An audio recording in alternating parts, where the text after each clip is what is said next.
Ce soir, j'ai envie de parler des. J'ai encore envie de parler des disparus. Et j'ai parlé de Nigel Finlay samedi dernier. On peut pas vraiment imaginer ce que la mort de ce type me fait.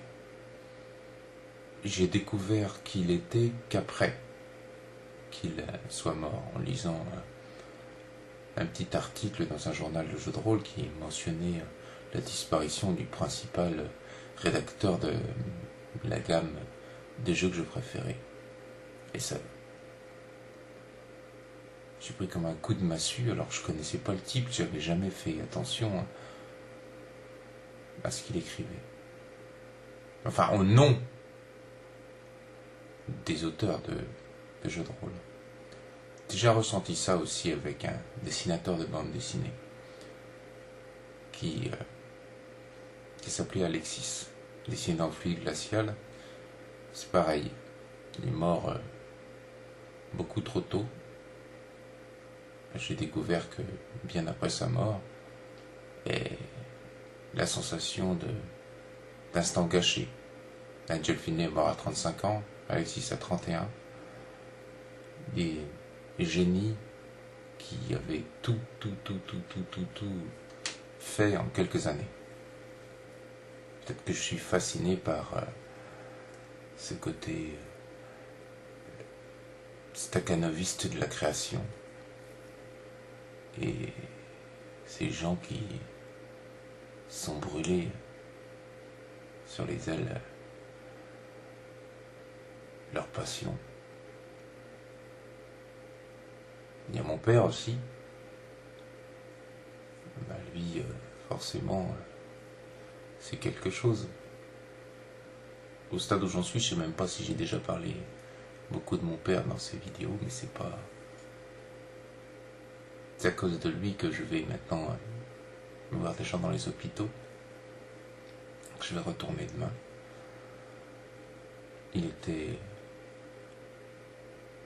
Je l'ai jamais bien connu, mais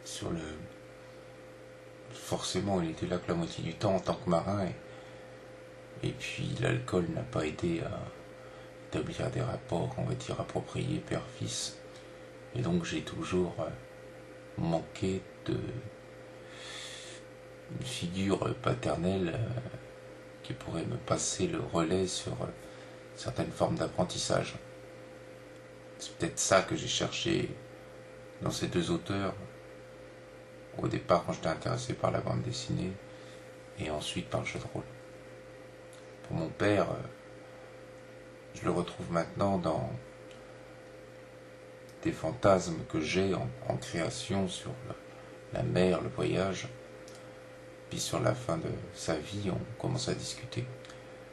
Il me parlait d'endroits qu'il avait visités, dont je ne me souvenais pas qu'il m'ait parlé jusqu'à présent. J'avais pas l'impression qu'il racontait énormément ses voyages. J'ai tous ces carnets de bord, mais c'est juste des carnets qui racontent comment était le temps, le climat, si tout s'était bien passé. Des fois, il y a peut-être des petites anecdotes qu'il faudra que je me mette à lire. Dans les autres morts qui ont compté, si je fais bien il y a ma grand-mère, celle de la mère de ma mère. C'est plutôt le fait de l'avoir vue morte, vers 11-12 ans. Après la mort de cette grand-mère, je me suis mis à lui parler. Alors je ne la connaissais pas beaucoup, puisque je n'allais pas souvent en France, où elle vivait. Moi j'étais en Nouvelle-Calédonie.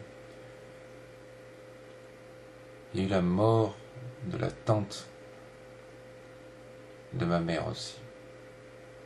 Là c'était bizarre aussi. Une femme qu'elle n'a pas connue pendant des années. On a cru qu'elle était morte, et puis on l'a retrouvée plus tard.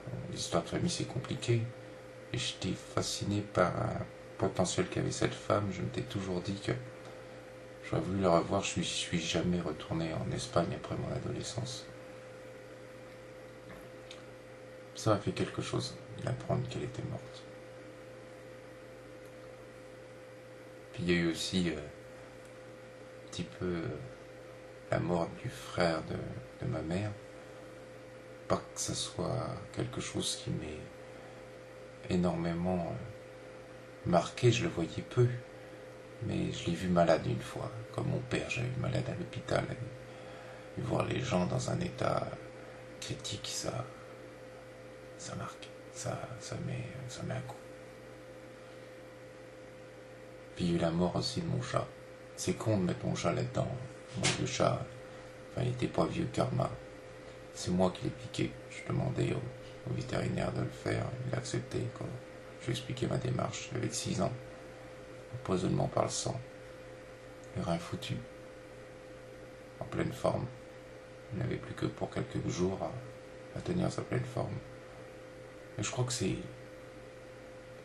parfois ce qui me fait le plus mal de repenser à ce chat. Mon père, quand même, il m'a appelé. Il m'a dit qu'il allait se tuer. Il s'est tué. Je l'ai laissé faire. Parce qu'il a pris sa décision. Mon chat, c'est moi qui ai fait ce qu'il fallait faire. Mais les deux autres, là, les deux auteurs, c'est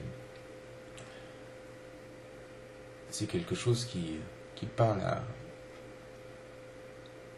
ce que finalement je chéris le plus, l'imaginaire.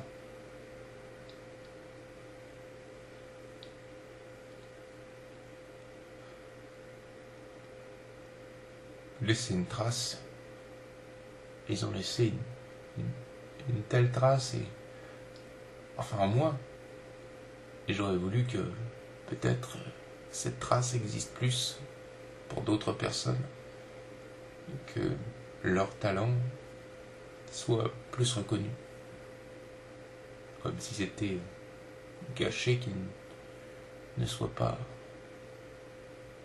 aussi connus qu'ils seraient mérités de l'être.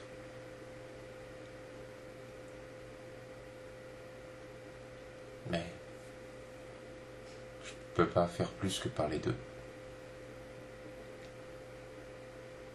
en espérant que d'autres personnes les liront, puis que certains se souviendront peut-être aussi de mon père.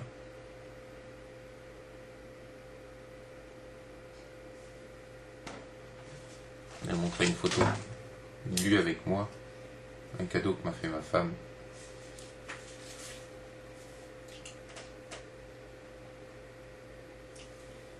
Je sais pas si la photo était bien cadrée, j'ai pas le témoin vidéo. Mais voilà, c'était pour dire un petit coucou à tous les défunts, quoi. Avant que je finisse de raconter ces fichus rêves et l'histoire de cette fichue vieille.